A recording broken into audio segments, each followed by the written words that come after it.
Thank you. So a week and a half ago, I found Abraham. I found you. And thank you. Actually, we found you.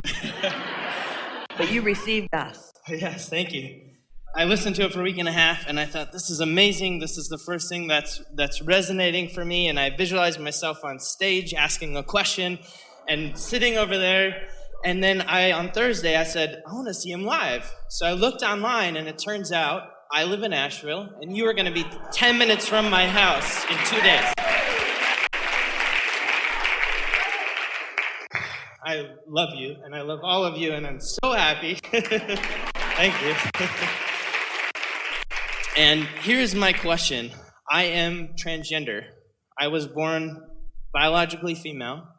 And I have completely embraced the life experience of being in a circle of only females and hearing what they talk about when men aren't around, and being in a circle of men and what they talk about when women aren't around, and learning new social cues. And I feel like I'm 29 and I've gotten the experience of 2-3 different people already, and it is a blessing. It's amazing. Thank you. Actually, that's a curse. What's that? To be very aware of the chaotic chatter of what's going on actually is disadvantageous, because it can keep you from being a vibrational match to what you really want. What did you hear the women mostly say? I pick up on it more vibrationally as opposed to words. I don't know if I assume that would make sense to you.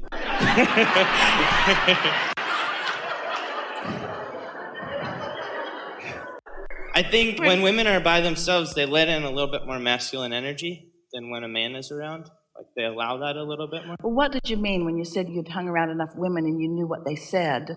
What did you mean? As they were expressing what they really wanted in relationships? I guess I meant the experience of being around different energy fields. The reason that we just want to help you not get too carried away in all of this, because we know that this seems like a really good story to tell and a really good platform to begin from, is that I've had the benefit of being inside all of these communities, so I really know what's going on in the human experience. But we would like you to soften that just a little bit, really a lot. Because here you are, the first seminar that you've made your way to, and we've had a lot of them right here in this town. But you came at the specific time because you're ready to be ready to be ready. In other words, this is the perfect timing for you. And what we want all of you to hear, but especially you to hear, is that don't spend any time now don't try to think it through. You cannot get there from there. Don't try to remember what you heard or even try to recall what those different vantage points are, because none of them matter. The relationship that you're wanting to foster is the relationship between you and what you now want. And anytime you spend looking back at that and trying to recall all of that, that just holds you back. It will keep you from going where you want to go from where you are. It's a little bit like one day, Jerry and Esther were driving in Florida, and Esther always did the driving, and Jerry was a good navigator. And then the navigational systems came into the vehicles, which was annoying to Jerry because they were competition, and they were never very adequate either. And so Esther gets on the freeway in Orlando, and Jerry realized that she was going in exactly the opposite direction of where they needed to be going. And he said, we're headed in the wrong direction. And Esther said, but I did exactly what the navigational system said to do. And Jerry said, well, that may well be, but I'm just telling you, we're going in the wrong direction. And so they took the exit, turned around, the system caught up with them, and off they went. But then Esther couldn't let it go because she didn't want to believe that she had misunderstood the navigational system.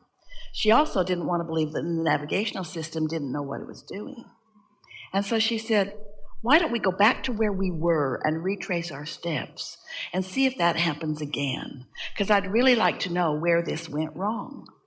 And Jerry said, or we could just go from where we are to where we want to be. And Esther thought, oh yeah, guess we could do that. But there's this tendency to want to explain where I am based upon everything that I've lived. I lived that, and I lived that, and I lived that, and I lived that, and therefore, and can you feel the justification in that? Therefore, now this is what I want, or now this is what I, where if you are really following your impulse, and you are so good at this, think about this. You were born into an environment with something within you asking for something different than what you were, and followed inspiration to where you now are. And we're just encouraging that you continue to follow the inspiration. Don't spend any time going back trying to explain it. Is that helpful? Yeah, that's helpful. Yeah. Enough? So the other thing is connection with my body. Feel grateful, the source of me feels good, and then there are times when I'm in a locker room, when I'm connected with source, I feel streamlined, right? I feel perfect. And Yes, then you do. And then when I'm in groups of all my biological male friends, right, or in locker rooms, there are times when I get this gut feeling where I feel less than sometimes. And I feel like sometimes I withhold joy from myself. Well, you see, what you just said is what we just said. The whole opening that we were offering here, we were talking about this manifestation over here, and when you get focused in what you can see and hear and smell and taste and touch, that there is more chaos in that, there's more split energy in that, there's more disapproval and different opinions and more potential to put you off balance. And that's why we're encouraging you. You see, you're helping us to say the most important thing about attraction and creation that we've ever said. And so just settle with us for a little bit and let us just say this in this powerful way. We're going to start with the you can't get there from there concept. That when you are standing in the middle of a moment where you can see and hear and smell and taste and touch, this manifested moment, and you try to think your way out of it, you just can't. Because there's so much momentum on so many thoughts, and hear this, so much momentum on so many opposing thoughts that you just get confused, you just run around in circles, you just can't find your way out of it. And yet people choose that because it's manifested over the quieted mind, because the quieted mind feels boring.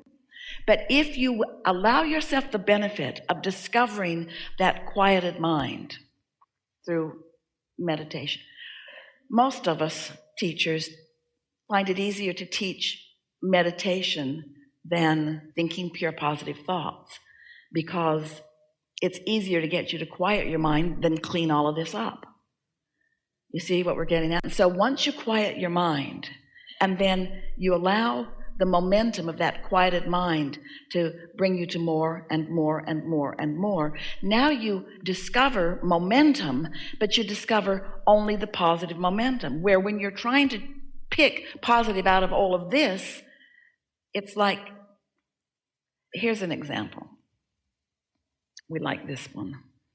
Have you had the experience where you have a strong opinion about something, and you have the opinion because you gleaned it from the life that you live, and you're with someone, maybe even someone you really care about, who has a very different opinion than you do? So you explain what you mean, they explain what they mean, and you explain what you mean and they explain what they mean. And the more you explain what you mean, the more they dig in, no, and they explain what they mean. And the more they dig in and explain what they mean, no, the more you dig in and explain what you mean. And so the conversation never gets sorted out. Do you have any relationships like that? Neither one of you are going to budge. It's just a stalemate. Well, what we want you to understand is that you have that relationship within just yourself. When you have a desire that is contradicted by a belief, you've got that same argument going on within yourself.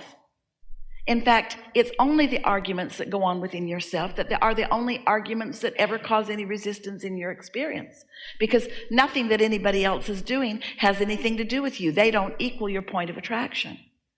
So when you're able to quiet your mind and then experience the benefit of these thoughts increasing and increasing and increasing till you're just so solid and sure about who you are, eventually you'll be able to be in any environment, and it just won't matter to you what anybody else thinks about anything.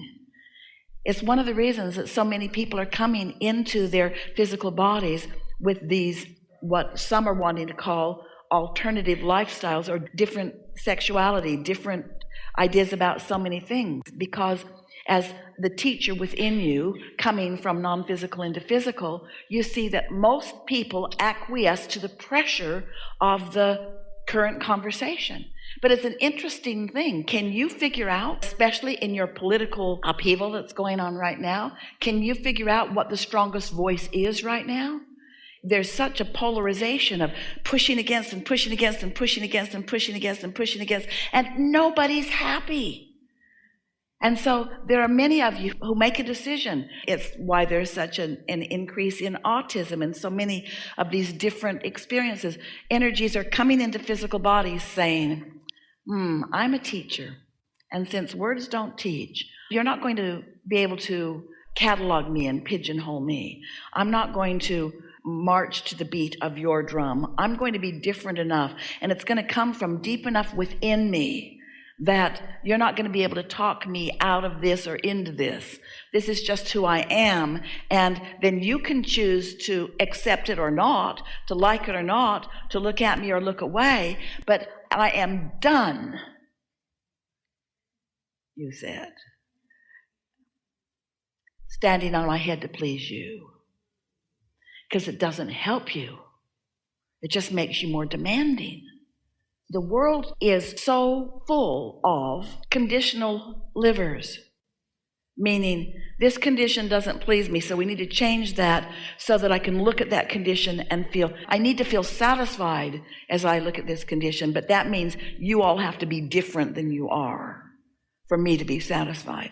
Well, feel what you're doing to yourself, because they're not going to be different so that you can be satisfied. So you're going to run around in a world where you're just dissatisfied. Can you believe that? Can you believe that? Did you see that? Do you see what happened over there? Do you see what happened over there? I'm dissatisfied. Think what that is doing to your point of attraction. Well, it's doing one really good thing. It's causing you to create a vortex that has more of what you want and more of what you want and more of what you want. But now, you got to find a way to line up with what you're asking for rather than asking others to change in order to satisfy you. That was a really good conversation. Did you get it?